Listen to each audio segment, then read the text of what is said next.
Hello everyone, আসসালামু আলাইকুম। আশা করি সবাই ভালো আছো, সুস্থ আছো। তো তোমাদের আগে হচ্ছে আমরা লেকচার নাম্বার 3 নিয়েছিলাম এবং লেকচার নাম্বার 3 তে আমরা কি করছিলাম, গণনার গুণন বিধি নিয়ে আলোচনা করেছিলাম। আজকে আমরা হচ্ছে এই লেকচারের সবচেয়ে গুরুত্বপূর্ণ বিষয় লেকচার নাম্বার 4 নিয়ে আলোচনা করব।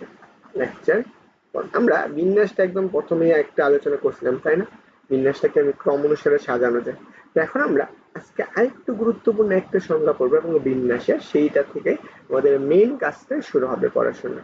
আমরা বিন্যাস বা পারমুটেশন, হ্যাঁ, বিন্যাস বা পারমুটেশন জিনিসটা, এখানে আমি সংজ্ঞাটা একটু আগে পড়ি। দেখো কি বলছে, কতগুলো জিনিস কয়েকটি বা সব কয়টি জিনিস একবার নিয়ে যত প্রকারে সাজানো যায়, অর্থাৎ ভিন্ন ভিন্ন সারি গঠন করা যায়, এদের প্রত্যেকটিকে বলা হয় কি এক একটি বিন্যাস।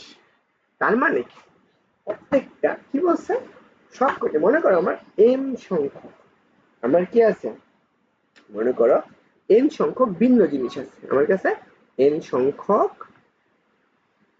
এন সংখ্যক ভিন্ন জিনিস মানে আলাদা আলাদা জিনিস আছে এবং এখান থেকে আমার একটা নির্দিষ্ট পরিমাণ সংখ্যক জিনিস নিয়ে আমি কি করবো, একটা বিন্যাস গঠন করব। মনে করো আর সংখ্যক জিনিস নিব, আর সংখ্যক জিনিস নিয়ে জিনিস নিয়ে আমার যে সংখ্যাটা গঠন করা যায় বা যে বিন্যাসটা করা যায়, সেটাকে আমাদের বলা হয় কি, পারমুটেশন বা বিন্যাস। তাহলে এটাকে আমি কেমনে লিখবো, যে এন পি পারমুটেশন আর, তাহলে আমি এখানে কি করতেছি, এন সংখ্যক জিনিস হতে আর সংখ্যক আমি কি করলাম, জিনিস নিয়ে। তা এই যে অংশটুকু আছে এটাকে আমাদের বলা হইতেছে কি, বিন্যাস। এটাকে আমার বলা হয় বিন্যাস। বুঝতে পারছো? এই যে বিন্যাসটা, তা এখন এছাড়াও আমি আরেকভাবে বলতে পারি, মনে করো এটাকে আরেকভাবে বলা যায়, সেটা হচ্ছে আমার পারমুটেশন পারমুটেশন 5 ব্র্যাকেট হচ্ছে এন আর। তাহলে আমি কি করব, এখানে এন সংখ্যক ভিন্ন জিনিস থেকে আর সংখ্যক আমি কি করলাম, ভিন্ন জিনিস নিয়ে যে সাজানোর যে পদ্ধতিটা, সেটাকে আমার বলা হয়েছে পারমুটেশন বলা হইতেছে। তো এখন আমার তো এইটুকু পারমুটেশন হইলো, তাহলে আমি একটু যদি এক্সাম্পল হিসেবে একটু বোঝানোর চেষ্টা করি।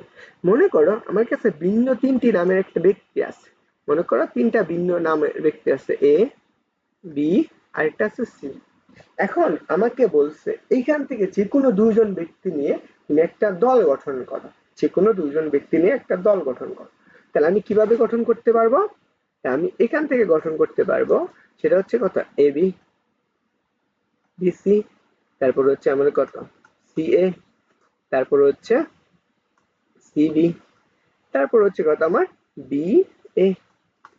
এই যে কয়টা এ বি হচ্ছে B C, C B, C B এ,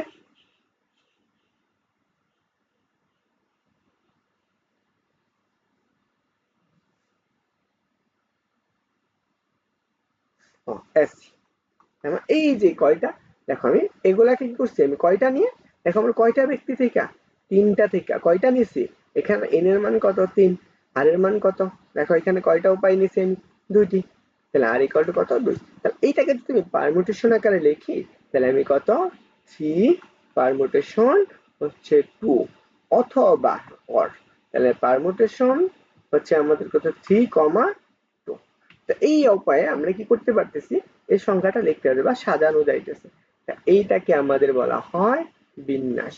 এখানে আমি কি করছি, এন সংখ্যক ভিন্ন জিনিস হতে আমি কি করছি, দুইটা সংখ্যা নিচ্ছি, অথবা এখন আমি এইভাবে না বললাম, বললাম আমি কি এন সংখ্যক জিনিস হতে আমার তিনজন করে সাজাবো।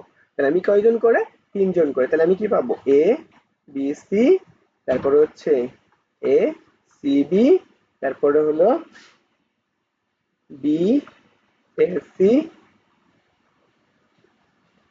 তারপরে হচ্ছে সি এ বি, তারপরে হচ্ছে সি বি এ। তাহলে দেখো আমি এই উপায়ে আমি কি করতে পারতেছি, এটাকে সাজাইতে পারতেছি।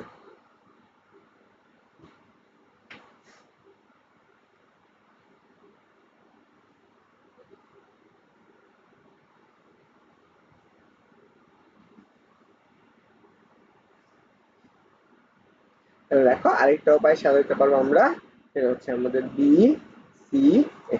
এই যে উপায়ে আমরা সাজাবো। তাহলে আমি পারমুটেশনটা কি আসতেছে?